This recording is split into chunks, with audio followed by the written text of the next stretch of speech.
Hammamiz eslab qolgan Amir Temur bobomizning ikkita rasm orqali bitta genetik portretini tiklab ko'rmoqchiman. Qanunda boshladik. Onlayn darsligimda shogirdlarimga chizib ko'rsatib berdim. Tasdiqlangan portretni birinchi chizib olamiz va undan so'ng genetik chiziqlarni yuzini yarmiga o'tkazib chiqamiz.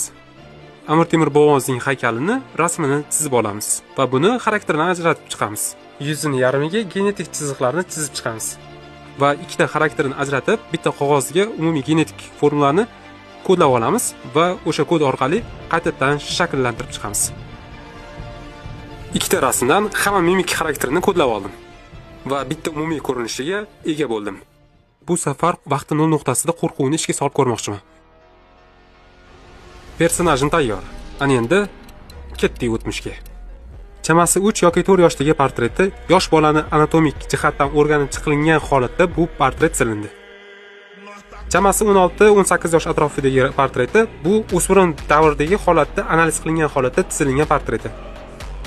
Chamasi 27-25 yosh atrofidagi odam muskuli yosh kattalashgan sari qanday o'zgarishini analiz qilingan holatda chizilgan portreti bu. Chamasi 40 yoshdagi portreti. Mimik xarakter yosh kattalashgan sari qanday ajin tushishini analiz qilingan holatda chizilgan portreti bu. 60 yoshdagi portreti. Mimik jihatdan qaragan insonning anatomiyasiga mos ravishda ishlandi.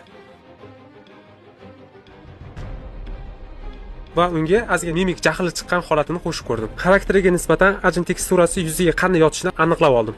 Va xursand holatda anatomik muskullari, ajinlari qanday ishishini analiz qilib chiqdim. Ana endi rangli versiyasini ishlab ko'ramiz.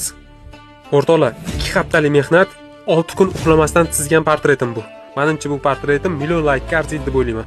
Agar ushbu video sizga yoqqan bo'lsa, obuna va yoqish tugmasini bosib qo'ysangiz, men xursand bo'lardim.